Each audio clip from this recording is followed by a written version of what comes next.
하나님의 말씀입니다. 신약성경 구약성경입니다. 하박국서 2장 4절과 3장 17절로 19절을 보겠습니다.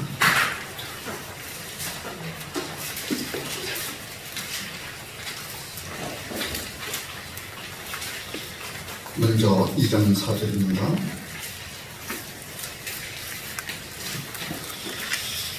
보라, 그의 마음은 교만하며 그 속에서 정직하지 못하나 의인은 그의 믿음으로 말미암아 살리라.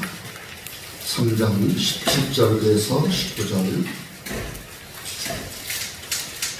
비록 무화과나무가 무성하지 못하며 포도나무에 열매가 없으며 감람나무에 소출이 없으며 밭에 먹을 것이 없으며 우리의 양이 없으며 외양간에 소가 없을지라도 나는 여호와로 말미암아 즐거워하며 나의 구원의 하나님으로 말미암아 기뻐하리로다.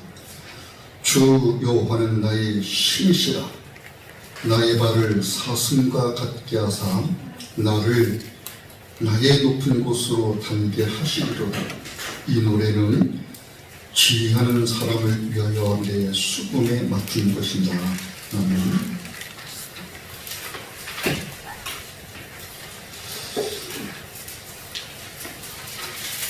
지난주에 마태복음에서 주의 말씀을 들은 것이 무엇이냐면은 구원은 누가 얻을 수 있느냐, 여기에 대해서 예수께서 구원은 사람으로서 사람이 할 수 있는 일이 아니라 구원은 하나님이 하신다라는 것을 얘기하신 것을 우리에게 가르쳐 주신 것을 들었어요. 구원은 사람이 할 수 있는 일이 아닌 하나님이 하시는 일입니다. 그러기에 사람으로서는 구원을 얻을 수 없지만 하나님은 우리의 구원을 행하시는 분이십니다. 이렇게 구원은 하나님에 의해서 있어지는 일임을 얘기해 주시고 있는데, 구원의 하나님은 구원이심을 우리가 구약성경을 통해서 보게 되는 내용의 하나가 하박국서입니다. 그리고 그 구원의 하나님을 믿는 믿음에서 의인이 살아간다는 것이 무엇인지, 즉 구원의 하나님을 믿는 그 믿음에 있는 그 의로운 사람이 믿음으로 산다라는 것이 무엇인지를 또한 알게 됩니다. 그래서 오늘 하박국서를 다루려고 합니다. 하박국이란 이름은 그 뜻이 뭐냐면은 껴안는 자, 그런 뜻이에요. 껴안는 사람, 또는 포옹하는 사람, 껴안는 자, 포옹하는 자, 또는 매달리는 자, 그런 뜻을 갖고 있습니다. 근데 이 이름의 뜻은 본래가 유래된 단어를 보게 되면은 이제 씨름한다라는 단어에서 유래가 들어왔어요. 이 포옹한다, 껴안는다, 또는 매달린다. 이 이름이 하박국이라는 이름이 지니고 있는 뜻인데, 구약에서 성경에 그 등장 인물의 이름은 그 이름의 뜻을 통해서 하나님이 알려주고자 하시는 내용이 있다는 것을 여러분 기억하셔야 됩니다. 왜 이 이름의 뜻을 지니고 있는 사람이 하나님의 선지자로 등장하고 있느냐라는 것을 그 뜻을 통해서 보게 되는 거예요. 그리고 그 뜻은 당시 유다가 처하고 있는 그 형편 속에서 하나님을 대함에 있는 그 유다에게 하나님이 어떤 분으로 상대하실 것인지를 보게 되는 거예요. 이 하박국은 맨 마지막 절에 우리가 본 3장, 하박국 몇 장 안 되죠. 3장밖에 안 되는데 이 짧은 장에서 하박국이 도대체 어떤 사람이냐라는 것을 볼 수 있는 그 소개되어 있는 내용이 많지 않습니다. 없어요. 유일하게 이 19절에서 볼 수 있는 게 뭐냐면은 이 노래는 지휘하는 사람을 위하여 내 수금에 맞추는 것이다 라고 했습니다. 그럼 여기서 노래라고 하는 것은 어떤 노래냐면은 하나님의 백성들이 성전에서 부르는 노래예요. 성전에서 불리는 노래예요. 그 성전에서 노래를 부름에 있는 그 노래라고 하는 것은 백성들이 자신들의 어떤 일상생활 속에서 겪어지는 그러한 것을 노래하는 것, 소위 말하면 우리가 뭐 가요를 부른다든지 그런 내용이 아닌 거죠. 여기서 말하는 노래라고 하는 것은 찬송, 찬양의 의미입니다. 그러니까 하나님을 노래하는 것이고 하나님이 행하신 구원의 놀라운 일을 노래하는 거예요. 그 노래를 통해서 하나님의 존재를 드러내주고 있고 그 노래를 통해서 하나님이 행하시는 일을 알려주시고 있는 거예요. 근데 그 노래를 부르며 있는 사람인데 지하는 사람을 위한 내 수금에 맞춘 것이라 그래서 악기를 다룬 성전의 악기를 다루며 있는 그런 사람이, 그런 성전에서 이 일을 할 수 있는 사람이 누구냐면은 이스라엘의 그 12지파 가운데서 레위 지파에 속합니다. 레위인들이 성전에서 봉사를 합니다. 그러니까 여기 하박국은 레위 지파의 사람이다라는 것이며 성전에서 봉사하고 있는 사람이었다. 그런데 그런 그를 하나님이 불러서 선지자로 쓰시고 계신 거예요. 이 하박국이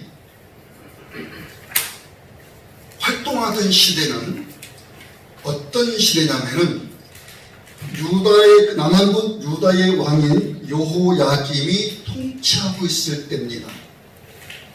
그럼 여호야김은 언제 시대 사람이냐면은 남한국 유다라는 나라에서 18번째 해당하는 왕이에요. 그의 아버지 부왕이 누구냐면은 요시야라는 왕입니다. 요시야는 히스기야 왕과 더불어서 유다의 이제 종교 개혁을 구약의 종교 개혁이라고 그러죠. 유다의 종교 개혁. 유다의 신앙의 회복을 위해서 활동했던 왕. 대표적인 인물이 요시야 왕을 들 수 있고, 그리고 또 히스기야 왕이 있고, 그렇다. 몇 명 있다. 그 요시야 왕의 아들이에요. 요시야 왕이 죽고 여호야김이 바로 왕에 이은 것이 아니고 그 앞에 다른 형제 하나가 먼저 왕이 됐었어요. 근데 3개월밖에 못하고 왕에서 나오게 돼요. 그래서 그 뒤를 이어서 여호야김이 왕에 오르게 되는데 그때의 통치가 주정 609년에서 598년까지입니다. 자, 이때 하박국서가 왜 쓰여지게 되느냐? 여호야김이 통치하고 있는 이때에 왜 하박국서가 쓰여지게 되느냐라는 그 역사적인 배경을 우리가 봐야 되는 거죠. 여러분, 구약 성경에서 당시에 그 세력을 잡고 있는 국가가 여러 있습니다. 메소포타미아 지역이라는 그 지역을 무대로 해서 그 활동하고 있었던 그 강국들이 있었습니다. 성경에서 대표적인 국가가 하나는 아수르라는 나라가 입니다. 아시리아라고 세계에서 배우는 아수르라는 나라가 있습니다. 그 다음에 바빌로니아, 우리가 성경에서는 바벨론 이렇게 나옵니다. 그 바벨론인을 갈대아의 사람이라 이렇게도 부릅니다. 아수르가 먼저 그 거대한 그 국가로 등장해서 주변의 작은 국가들을 통찰뿐만 아니라 이스라엘에도 영향을 끼치는데, 이스라엘이 북왕국 이스라엘과 남왕국 유다로 갈라져 있었다고. 거기에 북왕국 이스라엘을 아수르가 멸망을 시켜요. 그때가 주전 722년입니다. 그 아수르는 그 강대함이, 그리고 갖고 있는 세력의 그 힘이 영원할 것 같았어요. 무너지지 않는 성일 것 같았어요. 근데 그 아수르가 망합니다. 언제 망하냐면은 주전 612년에 망합니다. 그 아수르를 멸망시킨 나라가 어떤 나라냐면은 바로 바벨론이에요. 바벨론 왕 느부갓네살이 아수르를 멸망시킵니다. 그 아수르를 멸망시킨 바벨론은 아수르보다도 더 큰 힘을 지니게 돼요. 더 세력이 커지게 돼요. 그 바벨론이 아수르만 멸망시킨 것이 아니라 주변 국가에도 영향을 끼치게 되죠. 그래서 끊임없이 전쟁이 일어나게 돼요. 그 전쟁에 맞서는 국가가 있었는데, 이집트라고 하는, 우리가 애국으로 말하는 이집트하고 전쟁을 붙게 됩니다. 605년에 이집트가 처절하게 당합니다. 누가 바벨론을 상대할 나라가 없는 거야. 그 바벨론이 어디에 영향을 끼치냐면 남왕국 유다에 영향을 끼치게 되는 거야. 남왕국 유다를 침공하게 됩니다. 모두 세 차례에 걸쳐서 침공하는데 605년, 그리고 597년, 586년 세 번에 걸쳐서 침공을 하고 586년에 마침내 유다가 정복당해요. 예루살렘이 정복당하고 유다가 멸망을 해요. 그때 유다를 다스린 왕이 누구냐면 제20대 왕인 시드기야입니다. 남왕국 유다가 멸망당할 그 시기 앞에 있는 거죠. 첫 번째 침공이 605년입니다. 마지막 침공이 586년입니다. 몇 년 안 돼요. 그 1차 침공이 있게 될 그 직전까지 상황 속에서 하나님이 하박국을 선자로 부르셔서 아수르를 멸망시킨 그 바빌론을 상대하고 있는 이 남왕국 유다를 향하여 외치게 하는 거예요. 그 외침은 예언이에요. 장차 남왕국 유다에게 임할 일, 바벨론을 통해서, 갈대아의 사람인 바벨론을 통해서 유다가 어떤 재앙의 화를 입게 될 것인지, 그것을 예언해 주시는 거예요.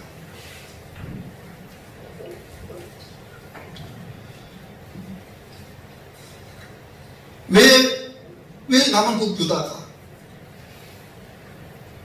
바벨론의 침공을 받는가? 왜 남한국 유다의 상황이 아수르의 멸망을 당한 북왕국 이스라엘처럼 풍전등화의 위기에 있게 되는가?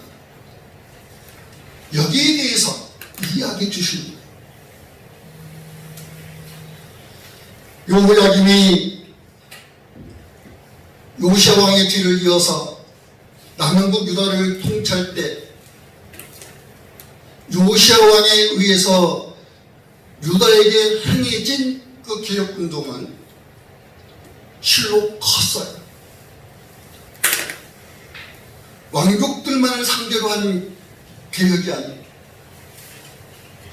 귀족들만을 위한 그런 종교개혁도 아니에요. 유다 전체의 개혁이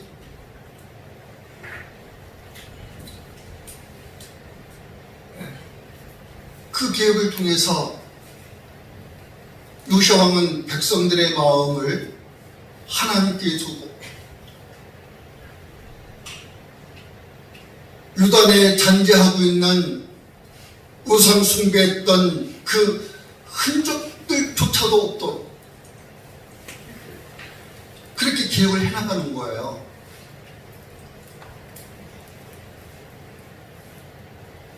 그리고 여호야김이 이르렀었을 때 남한국 유다의 형편은 과연 하나님 앞에 의로운 자로 있느냐?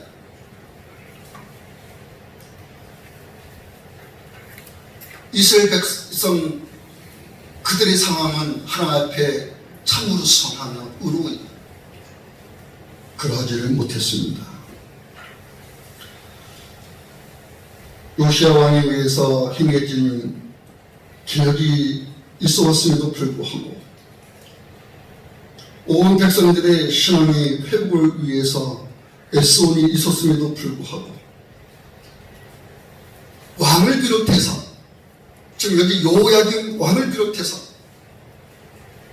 그의 통치를 받는 온 유다의 백성들이 전심으로 여호와신 하나님을 찾으며 하나님을 신앙하는 것에 있었느냐 하면 그러지 못했던 거예요. 요시야 왕의 기록에도 불구하고 왕을 비롯해서 백성들에게 있는 것은 여호와께 갖는 신앙이 피상적이었어요.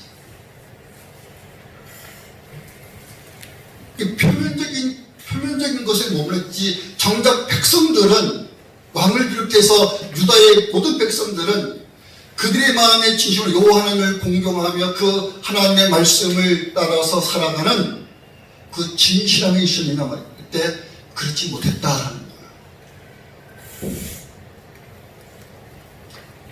이것이 요시야를 뒤를 이은 여호야김의 때에 나타나는 거죠.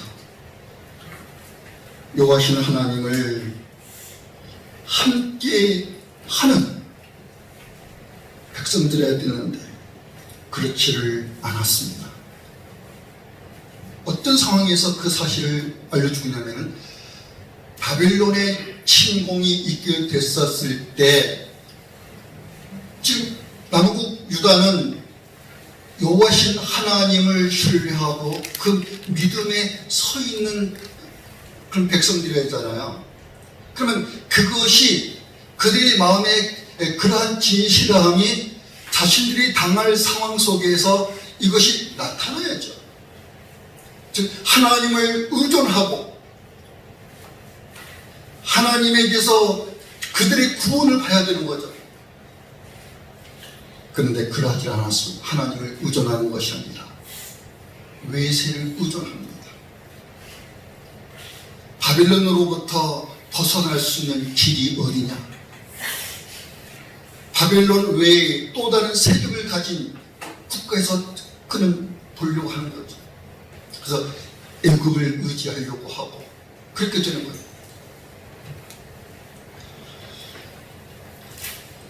뿐만 아니라 외세를 의지하게 되면 그 당시에는요 그냥 도와주는 게 아니에요. 외세를 의지하는 국가에 조공을 바쳐야 됩니다. 막대한 조공이 들어가야 되는 거예요. 조공을 바치기 위해서는 여호야김은 어떤 정책을 자기의 백성들에게 쓰게 되면 무리한 정책을 쓰게 되죠. 즉 과도한 세금을 거두게 되는 거예요. 뿐만 아니라 그러한 상황 속에서 국가의 위기의식을 갖고 그런 정신을 차리고 있는 것이 아니라 그런 와중에서도 사치한 궁중생활을 이어나가요. 그리고 외세의 조공을 바치고 자신의 사치한 생활을 해나가기 위해서 백성들을 더 짜내게 되는 거예요. 그래서 과도한 세금을 거두게 되고 백성들에게 고통을 주게 되고 그렇게 되는 겁니다. 그래서 노동력 착취로 나타나고 그런 노동력 착취는요, 정당하게 노동의 값을 지불해서 노동을 쓰는 것이 아니고 착취라. 백성들의 약한 가난한 자들의 백성들의 재산을 빼앗는 가장 사랑의 대상이 누군가요? 자기 동족이거든요. 자기 백성입니다. 네 하나님을 사랑한 것처럼 네 예수 사랑하라고 하는 그 사랑의 대상인데 그 사랑의 대상을 억압하고 그들의 재산을 탈취하고 이러한 악함에 있는 포악함으로 있게 됩니다. 그래서 여호야김은 어떤 왕으로 남느냐? 남한국 유다의 역사에서 악한 왕으로 소개가 됩니다.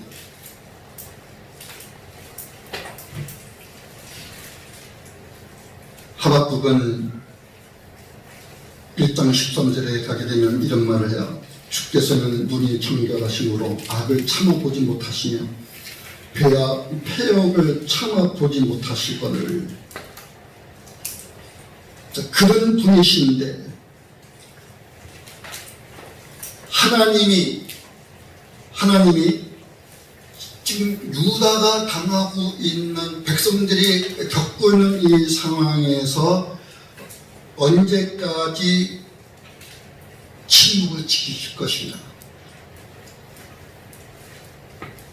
거기에 대해서 매우 고통스러워하면서 하나님께 답을 구하고자 하며 있었던 거예요. 눈이 정결하심으로 악을 참아보지 못하시며 폐역을 참아보지 못하시기에, 그런 하나님은 유다 백성에게 어떤 하나님이 되셔야 되냐면은 그 유다의 상황을 끄집어내어 주시는 구원의 하나님이 되셔야 되는 거예요. 그래서 구원의 하나님이 되실 것인데 당시 유다 백성의 처음의 상황 속에서 악한 사람들은요, 제멋대로 살아갑니다. 제 힘을 의지해서 살아가고 그 힘으로 악을 행하고, 그들은 정직하지 못하고 폐역을 해요. 그런 가운데 있지만 구원의 하나님으로 말미암아 의인은 어떻게 될 것이냐. 여기 2장 4절에서는 의인은 그 믿음으로 말미암아 살리라, 이런 말씀이에요. 의인은 그 믿음으로 말미암아 살리라. 여러분, 이게 무슨 뜻인지를 보셔야 됩니다. 의인은 그 믿음으로 말미암아 살리라. 이것이 바울에 의해서도 인용이 되죠. 의인은 믿음으로 말미암아 살리라. 여기 믿음으로 말미암아, 믿음으로 산다고 하는 이 산다는 것,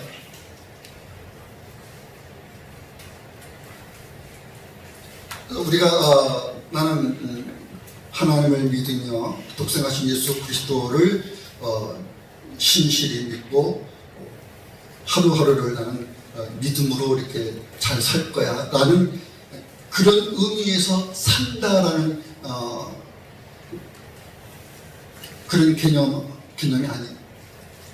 그것이 그런 개념이 없다라는 것이 아니라 믿음으로 사는 그 일로 인해서 그들에게 어떤 일이 일어날 것인지를 알려주고 있는 거예요. 즉 유다가 내부적으로는 그 국가 자기들 안에서는 악한 자들의 포악함에 눌려 살죠. 힘 있는 자가 약자를 보호하는 것이 아니고 원래 약자를 보호해야 되거든요. 부유한 자가 강한 자를 보호하고 강한 자가 약한 자를 보호해야 되는 그 약자 보호법에 있는 백성이 이스라엘. 그 약자 보호법을 통해서 하나님의 긍휼, 하나님의 자비에 있음을 알려주시고 있습니다. 근데 그 하나님의 보호로 있어야 할 강한 자, 부유한 자 이들이 보호할 그 대상을 억압하고 고통을 주고 이러는 거죠. 이것이 포악함이에요. 근데 국가 밖에서는요, 바벨론의 침공을 받게 돼요. 아까 예언이 어렸습니다. 바벨론에서 침공이 있게 되면 일어날 일, 하나님이 알려주시고 있는 거예요. 고대 사회에서 국가 간의 전쟁이 일어나게 되면은 수많은 사람이 죽음을 당합니다. 백성 전체는요, 포로가 돼요. 그들에게는 자기 소유라는 것이 없게 돼요. 정복한 지배국가의 소유가 된 것이지.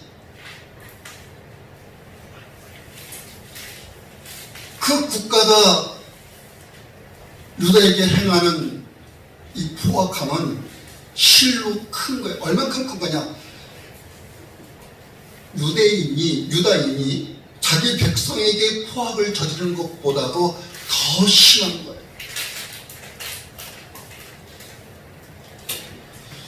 비록 그 상황이 있지만 의인은 어떨 것이냐? 그들의 여호와께 진실함으로 있는 그 사실로 인해서 그들은 살 것이다. 여기서 있는 그 산다라고 하는 것은 하나님이 지금 유다를 침공하고 유다를 괴롭히게 될 그 바벨론을 언제까지 놔두실 것이냐 할 때 그렇지 않다라는 거예요. 그렇지 않고 하나님이 해결을 하신단 말이죠. 해결을 하시는데 그 해결은 유다를 구원하는 것인데 그 유다의 구원에 유다를 괴롭힘에 있게 된 바벨론의 멸망이 있게 돼요. 하나님께서 유다를 언제까지든지 놔두실 것이냐? 그렇지 않다. 하나님 그들의 구원이실 것인데 그 구원이 어디로부터의 구원이냐? 유다를 억압하고 있는 세력으로부터의 구원이에요. 그러니 바벨론은 멸망을 당할 것이지만 유다는요, 그들이 하나님을 진실로 의지한 그 하나님으로 말미암아 산다, 살아날 것이다, 살 수 있을 것이다.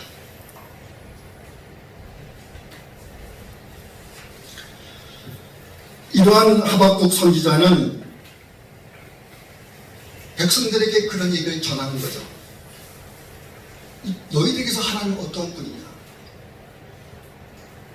하박국이 이렇게 말합니다. 주 하나님은, 주 여호와는 나의 힘이시라.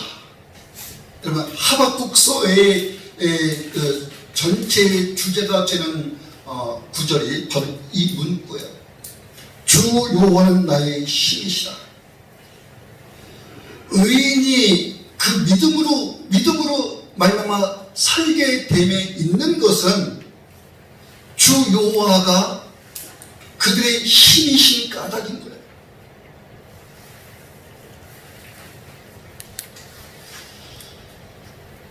그렇기 때문에 하나님이 그들의 힘이 되신 그 믿음으로 있는 유다인들에게서 그들의 삶이 어떤 모습으로 나타나게 될 거냐 했을 때 17절부터 얘기가 주는 거죠. 비록 무화과나무가 무성하지 못하고 포도나무 열매도 없고 감람나무에 소출이 없고 밭에 먹을 것이 없으며 우리의 양이 없고 외양간에 소가 없을지라도, 여러분 여기 없을지라도 그런 것이 있어도 그런 것이고요, 설사 그런 모든 것이 그들에게 없을지라도 왜 없는 건데요? 전쟁을 통해서 모든 것을 빼앗김에 있는 그들에게서 지금 이런 것들이 있다는 것이 제시될 수 있는 게 있나요? 없죠. 자신들 동족으로부터도 빼앗김을 당하고 외세에서 빼앗김을 당하고 그런 일을 겪을지라도 내가 사는 것, 또는 하나님께서 선지자를 통해서 하시는 너희들이 사는 것은 뭐냐면은 나는 여호와로 말미암아, 유대인 전체에게 말하면요, 우리는 여호와로 말미암아 이렇게 말할 수 있죠. 여호와로 말미암아 즐거워하며, 나는 또한 우리는 구원의 하나님으로 말미암아 기뻐할 것입니다. 아니 어떻게 이 삶이 가능하냐? 어떻게? 그 답이 뭐냐면 주 여호와는 나의 또는 우리의 힘이시다 라는 것에 있는 거예요.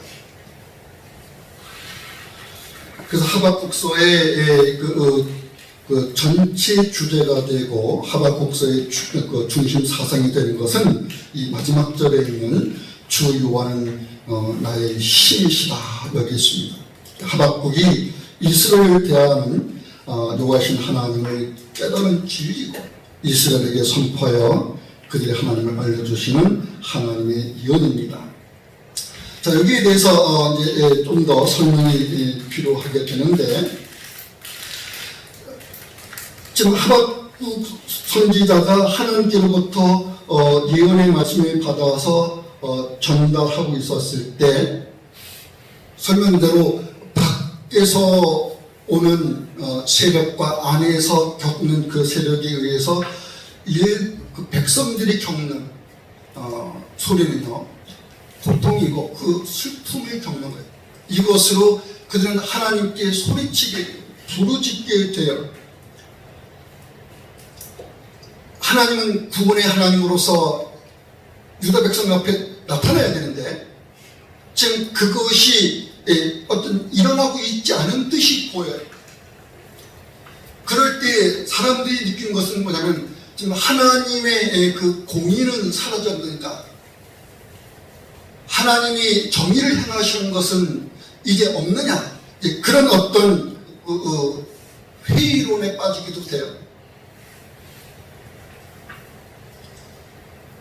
그런데 하박국 선지자에 의해서 하나님이 알려준 게 뭐냐면은 유다에게 닥치게 되는 것은 지금 어떤 너희들이 하나님께 갖고 있는 죄로 말미암아 하나님께서 채찍을 들고 계신 것이었다라는 것을,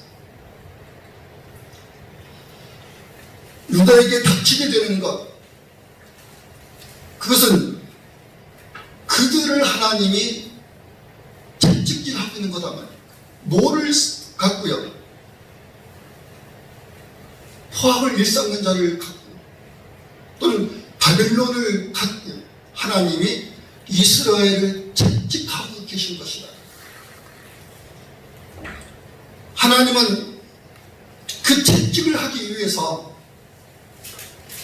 아수르를 들어서 쓰셨듯이 또한 바빌론을 그동안 키워오고 있었다는 거예요. 키워오고 있었고 마침내 그 바벨론을 쓰고 계신 거라는 거예요. 그래서 갈대아 사람을 신흥 강국의 세력으로 키우고 계셔왔고, 그들의 포악함, 잔인함을 지금 유다를 정복하는 것에서 드러내 주시고 있는 겁니다. 하박국 1장에 보게 되면은 바벨론이 유다를 침공하게 되어서 겪게 될 그 상황의 전쟁의 상황을 묘사하기를 군마들은 표범들보다도 더 빠르고 초원지대의 늑대들보다도 더 민첩하고 기마병들은 짐승을 잡아먹으려고 내려 덮치는 마치 사나운 독수리와도 같다, 이렇게 표현을 했습니다. 그러니 어느 누구도 대적이 되지 못한다는 거죠. 유다는 그 위기 앞에 있는데 유다는 하나님의 그 의로운 백성들에게 행한 그 악행을 지금 어디서 겪고 있는 거냐면 바벨론을 통해서 그대로 그들이 바꾸는 거예요. 무슨 얘기냐면은 유다 백성들을 보호함에 있어야 할 그 유다의 그 동족, 그 형제들이 악을 행함으로 인해서 있는 그 유다의 상황은 바벨론의 침공으로 인해서 더 큰 포악함을 겪는 거예요. 더 큰, 자신들이, 악한 자들이 자신들이 저지른 그 일보다도 더 큰 악으로 자기들이 당하고 있는 거다, 그 말이에요. 하나님의 의로운 백성들에게 행한 악행 그대로를 갈대아 사람들을 통해서 자신들에게 되갚음으로 당한다는 겁니다. 그래서 하나님은 악한 죄 있는 유다를 심판하려고 갈대아 사람인 바벨론을 세우셨다. 그들을 통해서 유다를 징벌하려고 바벨론을 불러오셨다는 거예요. 근데 여기에 그 친숙한 재미있는 표현이 있는데, 마치 어떻게 그 유다 백성들을 침공하게 되느냐 했었을 때, 고기를 낚는 어부들이 낚시로 그 물고기들 낚아채듯이, 또는 어망을 던져서 고깃대들을 그물로 모아 들여서 잡아 올리듯이, 그렇게 유다 백성들을 낚아채우고 있다는 거야. 바닷속에 물고기들처럼 취급해서 낚시로 물고기를 잡듯이 낚아올리고, 그물에 몰아놓고 잡듯이 잡아 올리고, 그냥 모조리 걸려드는 것을 보면서 누가 환호하느냐? 그 낚시들이 그 그물을 던지고 있는 그들이 환호하는 거죠. 그들은 자신들이 행한 그 일을 기뻐하고 좋아해요. 자, 이런 그들 앞에서 유다는 마치 지도자가 없는 날파리 떼와 같고요, 자신들을 인도할 지도자가 없는 벌레 떼들과 같다는 거예요. 그래서 속수무책으로 당한다는 거예요. 이에 대해서 하박국은 도대체 이런 일이 언제까지 있을 것인가? 하나님은 이러한 사실을 아시는, 눈이 정결하시고 하나님의 마음은 정직하고, 그래서 불법을 용납할 수 없고 불의를 참을 수 없고 그런 분이신데, 어째서 하나님이 지금 유다가 당하는 상황을 그대로 두고 계시느냐라는 것에 의문을 갖는 거예요. 왜냐하면 지금 유다가 아무리 악하다 한들 바벨론보다도 더 악하냐 말이죠.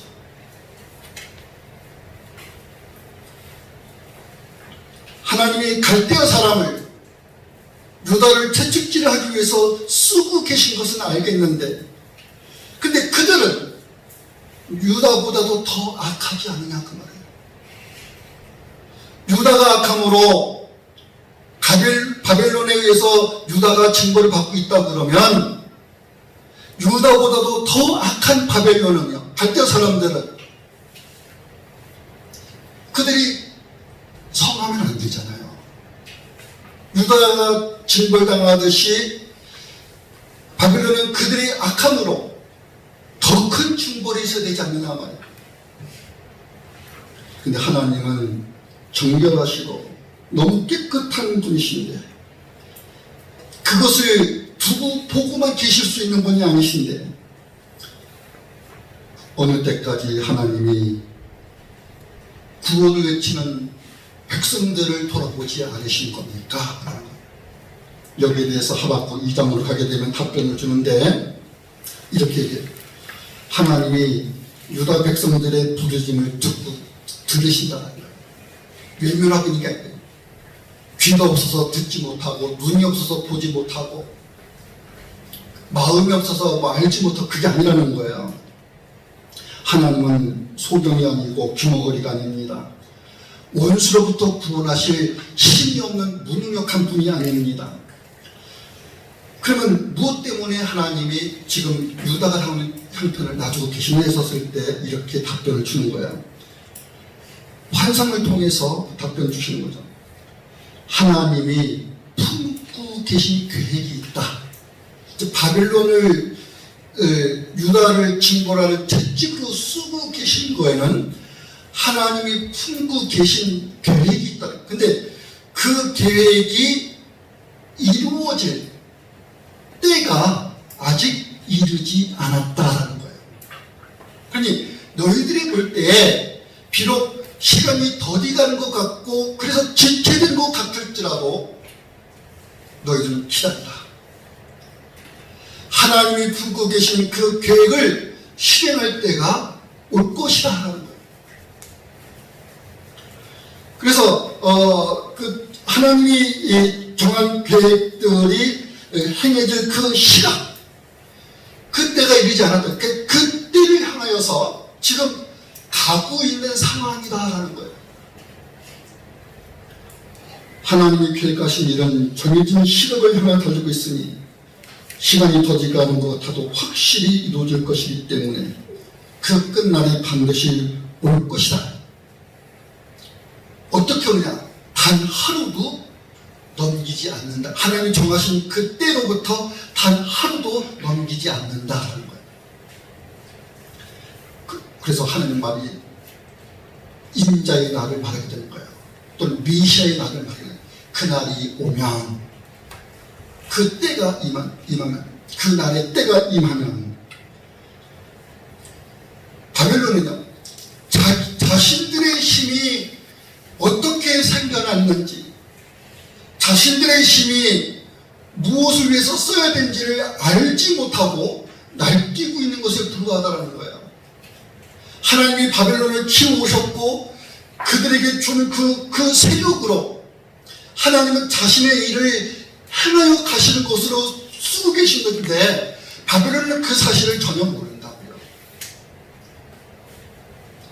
자신들의 왕이 강하고 그 왕이 현명하고 그 왕이 힘이 있어서 나라를 강국으로 만들고 대국으로 만들어가고 이렇게 알고 있는 것이지, 주변 국가를 하나하나 정복해서 차지할 만한 강국을 이루고 있는 자신들인 것을 생각하는 것이지, 왜 바벨론을 등장시키고 있는지, 그 바벨론의 힘이 왜 지금 유다를 향하게 하고 있는지에 대해서 그들은 전혀 깨달음을 갖고 있을 수가 없는 거야. 그러한 그들은 교만하고 정직하지 못하고 지멋대로 악을 행하고, 자, 이러한 그들은 자신들의 행하는 그대로를 따라서 멸망을 당할 거라는 겁니다.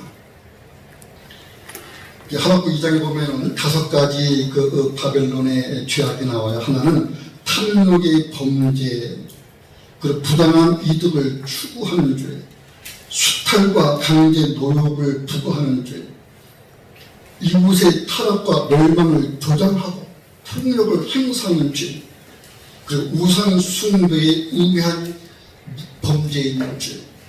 자, 이런 것에 하나님이 모르고 계십니다. 하나님께서 그러한 범죄, 저주의 심판을 행할 것이다라는 거예요. 그리고 그들이 당할 그 심판은 유다를 심판하는 것보다도 더욱 클 것이다라는 바벨론에 의해서 풍전등화의 위기에 있고 그 바벨론에 또한 멸망을 당하고 이런 일을 겪는데 바벨론이 당하는 거예요. 그보다도 더 클 거다라는 거예요. 하나님은 그 바벨론으로부터 유다 백성들을 구원해 가실 겁니다. 이게 유다의 멸망이 유다의 사라짐을 뜻하는 게 아닌 거예요. 유다의 멸망이 하나님이 다윗을 통해서 세운 그 왕조를 사라지게 하는 것이 아닌 거예요. 다윗 왕조는 무너짐이 없고 계속되어 가게 돼요. 어디까지 오기는 그리스도라고 하는 예수가 나십니다 라고까지 이어가게 되는 거예요. 자, 이런 상황에서 지금 유다에 대한 심판보다도 바벨론이 겪을 심판은 더욱 클 것인데, 그래서 그 바벨론이 하나님에 의해서 멸망을 당할 것인데 거기에 살아남을 수 있는 사람이 누가 있느냐?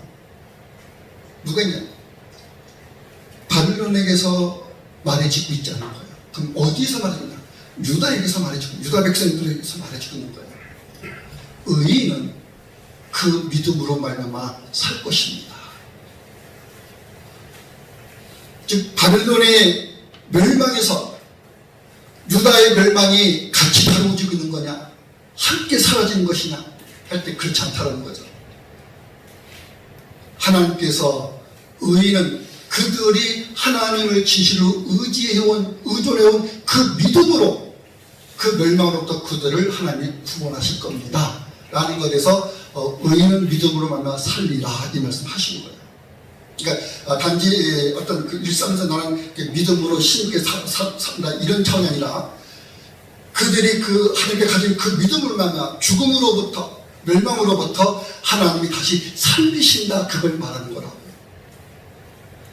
그러니 그 심판의 날로부터 살 것이다. 악한 자가 멸망을 당하는 그 심판의 날로부터 의인은 하나님께 가진 그 진실함으로 살 것입니다. 그러니 이 사실을 깨달으세요라고 해주는 거예요.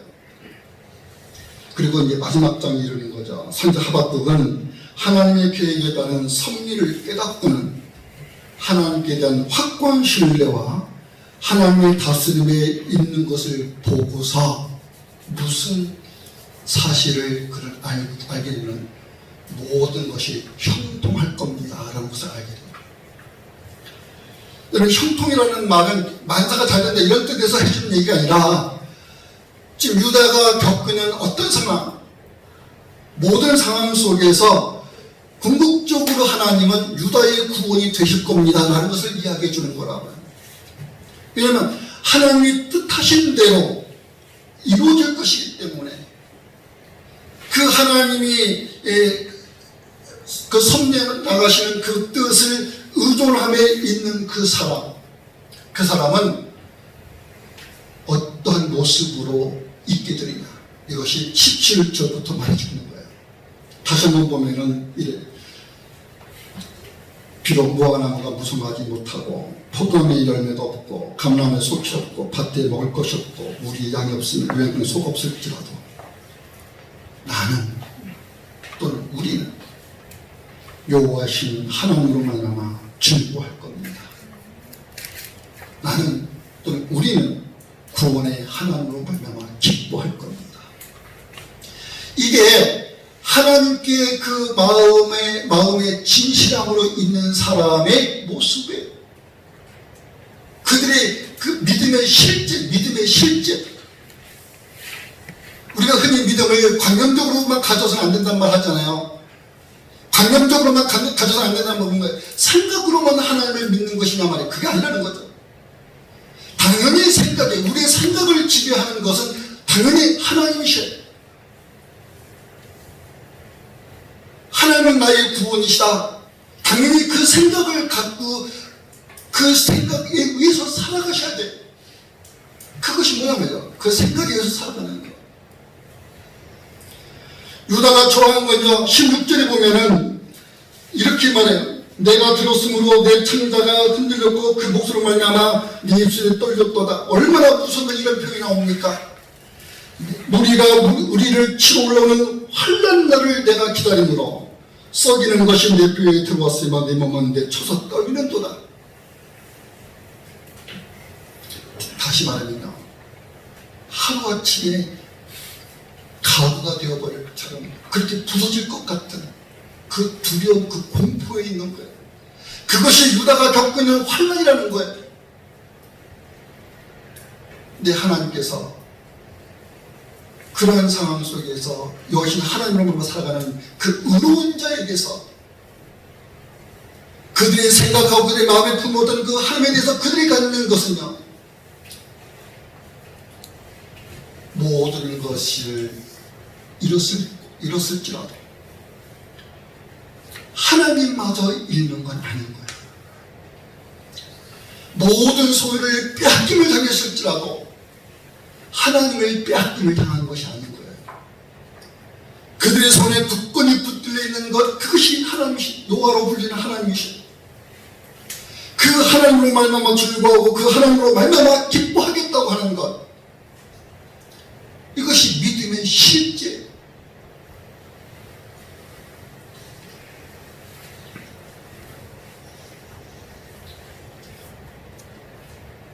여호와신 하나님으로 말미암아 나는 삽니다. 그 하나님은 나의 구원이심을 나는 믿습니다. 그 의로움에 있는 삶, 전능하신 하나님께서 여러분에게 고민 있게 행하는 것이 하박국이 말하고 있는 그 믿음에 있게 하시는 거다. 그래서 세상이 하나님의 심판에 멸망당할 때 우리 믿음의 하나님은 우리가 오직 믿음으로 말미암아 하나님께 진실함을 가진 그 사실로 하나님 우리에게 구원의 하나님으로 등장하게 나타나십니다. 여러분, 하박국 말씀드리기 앞에 서서 우리가 지난주에 마태복음에서 들었던 구원은 하나님으로 말미암습니다. 하나님으로서는 다 하실 수 있다. 왜? 구원은 사람으로서는 할 수 없는 일입니다. 사람이 할 수 있는 일이 아닌 거예요. 구원은 하나님이 하시는 일이에요. 하나님만이 하실 수 있는 일이에요. 이것을 신뢰함에 있는 것하고 하박국의 주 하나님은 나의 신이시다, 이 말씀하고 같은 맥락이라고요. 구약에서 하나님은 이스라엘의 죄를 다루는데 그 죄를 이스라엘 밖에서부터 오는 것으로 다루고 있지 않습니다. 어디서부터 오는 거예요? 이스라엘의 죄, 남은 유다 백성들의 그 죄는 그 자기들의 나라 밖에서 찾아지는 것이 아닌 거예요. 유다를 이루고 있는 그 백성들, 왕을 비롯해서 그 모든 백성들, 그들 자신들에게서 나오는 거였어요. 선지자는 그 사실을 깨닫겠는, 하나님께서는 선지자를 통해 그 사실을 깨닫겠는, 무엇 때문에 환난 가운데 있느냐, 나라가 풍전도만 있게 되냐. 이스라엘 백성인 남한국 유다, 너희들의 죄악이 아니냐. 그러니 그들의 죄를 깨닫게 하시냐, 그 죄로부터의 구원이 그들의 하나님이신 여호와로부터 온다는 것 또한 알게 해주시는 거죠. 이게 죄는 자신들에게서 지금 솟구치고 있는 거예요. 그것으로 징벌을 당하고 있는 거예요. 채찍을 받고 있어요. 근데 그 채찍은 이스라엘을 저주하고 이스라엘을 없애는 그런 것이 아니라 이스라엘에게 하나님의 말씀에 있게 하는 훈계가 되게 하시고 하나님께로 그들의 마음을 있게 하는 훈계가 되게 하시는 거예요. 그래서 하나님은 이스라엘 구원이 되십니다. 구원은 여호와께로부터요. 죄 죄는 그들 안에서부터 나오고 있는 건데, 그들 자신들의 죄를 누가 지금 처리해 가신 거냐 말이죠. 여호와신 하나님이 처리해 가시는 거예요.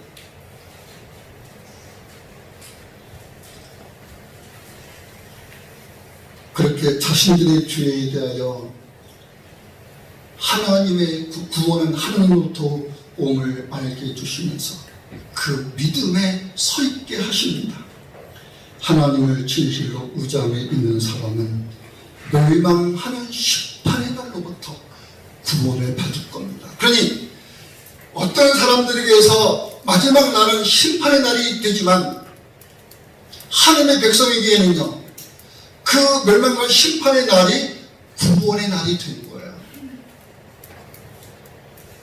이것을 이언해 주십니다. 하나님은 그런 분이시래요.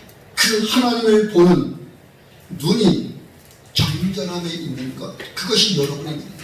하나님이 정결한 눈에 계신 것처럼 여러분은 하나님을 보는 눈이 정결함에 있게 하시고, 하나님의 마음이 깨끗하심에 있어서 하나님이 자신들의 백성을 다루는 것처럼 여러분은 하나님께 마음의 그 깨끗함에 있어서 하나님을 여러분 진실로 사랑하며 공경함 있게 해가시는, 하나님은 그렇게 하나님께 의로움에 있는 사람, 그 믿음으로 살게 하시며 그 믿음으로 그들을 죽음으로부터 심판으로부터 건져내실 겁니다 라는 것이 하박국의 그 주요 내용이 되는 겁니다. 자, 우리는 구약시대에서는 그리스도에 의해서 행하여질 것을 예언하는 것이 있기 때문에 끊임없이 심판이 말해지고 끊임없이 그 심판부터의 구원이 말씀되어져요. 그리고 그 성취로 심판과 구원이 말씀되어져 예언되어져 온 그 성취로 여러분은 그리스도이신 예수님을 통해서 구원의 하나님을 보는 그 눈에 있고 구원의 하나님을 듣는 귀에 있고 그 구원의 하나님을 깨닫는 여러분의 마음에 있다. 그것을 여러분에게 정직이라고 말하는 거예요. 그것을 여러분에게 진실하다고 말하는 겁니다. 여러분의 믿음을 그 정직으로 그 진실로 말하는 겁니다. 하나님이 구원이신 그 사실, 여러분은 그리스도신 예수님을 믿는 믿음에 의해서 가져나갑니다. 여러분은 정결하지 못함으로 그 대상이 아닌 거예요. 여러분은 차마 하나님께 악을 행하는 그 여러분이 그런 불의한 죄로만을 숨기고 있는 것이 아니죠. 여러분을 거룩하다고 말합니다. 여러분을 의롭다고 말합니다. 그런 여러분들에게요, 이제 제가 던지는 질문이 있는 거예요. 여러분에게 악이 용납될 수 있느냐? 여러분에게 불의가 용납될 수 있느냐?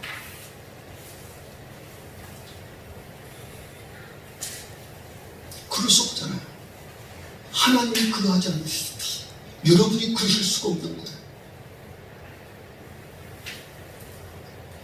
여러분 안에 계신 지혜와 진리에 여기신 그리스도의 영이, 여러분 안에 계신 거룩한 하나님의 영이, 곧 성령께서 그것을 용납하도록 두시느냐 말이죠.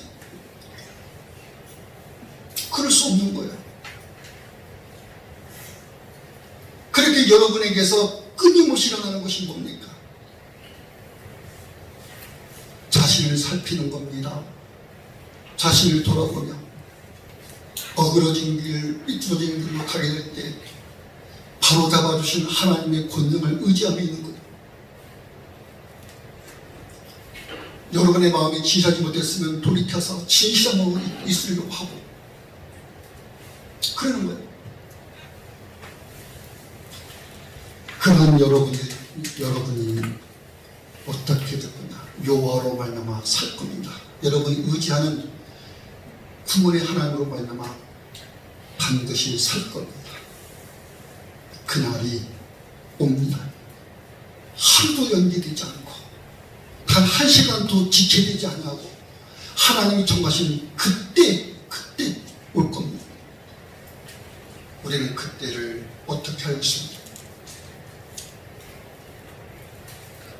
요한계시록 마지막에 해주시고 있는 말씀입니다. 요한계시록 마지막 끝에서 해주시는 거예요. 반드시 속히 올 겁니다. 그날을 우리는 주님의 재림의 날이라 이렇게 그리스도께서 재림하시는 날이다. 그날이 속히 올 겁니다. 그날에 의인은 그 믿음으로만 살 겁니다. 기도하겠습니다. 주 하나님 감사합니다. 저희들에게 하나님의 구원을 설명하시며 하나님께 믿음을 두고 오게 하심을 감사합니다. 그 믿음으로 우리에게 있게 될 생명을 또한 말씀해 주셨습니다. 이것이 우리들에게 지혜며 권능인데 과연 그 지혜를 따라 그 힘에 붙들려 살 수 있도록 오늘에게 우리에게 주신 이 날을 주와 함께 있게 하여 주시옵소서. 예수님 이름으로 기도합니다.